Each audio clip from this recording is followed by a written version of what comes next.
حدیث آئی ہے التمائم شرک، تمائم جمع ہے تمیمہ کی، اور تمیمہ کے متعلق محدثین اور اہل لغت کہتے ہیں ما یکون فیہ السحر او یستعاذ بغیر اللہ او بالجبت والشیطان۔ تمیمہ جس میں جادو و سحر کے کلمات ہو یا شیطان اور جن پری سے پناہ مدد مانگی گئی ہو، یہ شرک اور کفر ہے، کوئی شک ہی نہیں ہے۔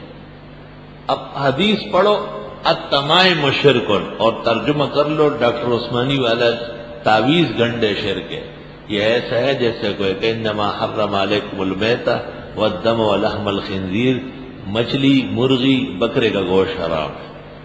تو جیسے اس آیت کے پڑھنے کے بعد مرغی بکرا اور مچھلی کو حرام کہنے والا کذاب و نشر ہے، دجال من الدجاجل ہے۔ اس طرح التمائم شرک کا معنی کرنا تعویذ شرک ہے۔ التعویذ کما تقول اعوذ باللہ من الشیطان الرجیم ھکذا لک ان تکتب ھذہ الکلمہ، جو کلمہ پڑھنا جائز ہے اس کا لکھنا بھی جائز ہے۔ تو کم من فرق کفرق السماء والارض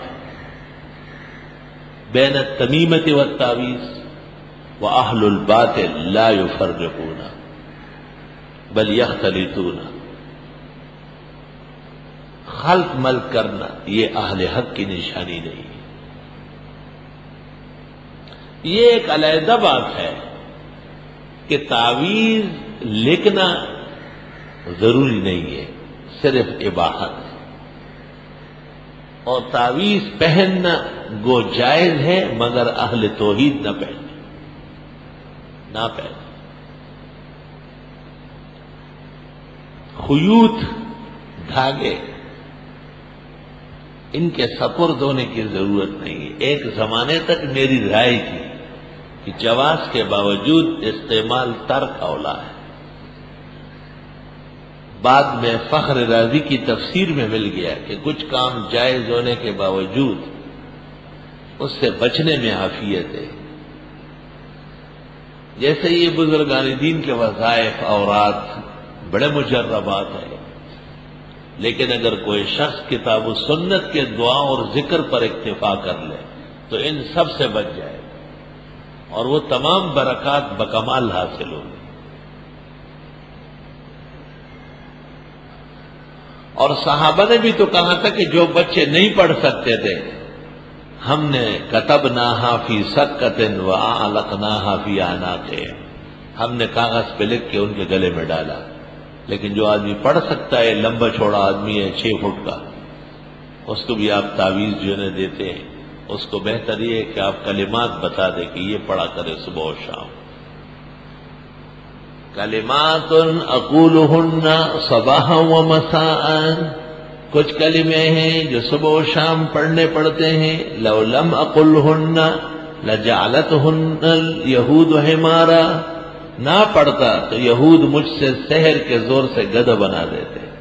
موطا امام مالک صفحہ 723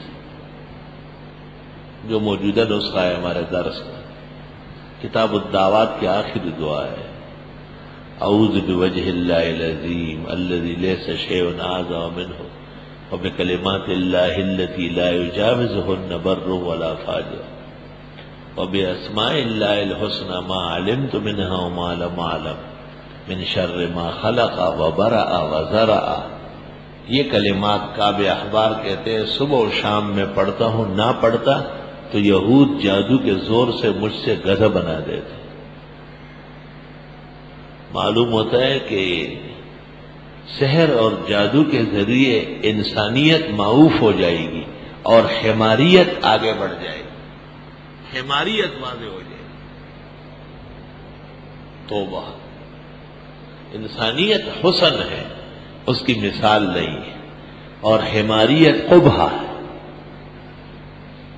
اس کو پتہ ہی نہیں چلتا ہے۔ پانی پینے میں آداب کا پابند نہیں ہے، مدرسے میں گھوم رہا ہے، ادھر دیکھ رہا ہے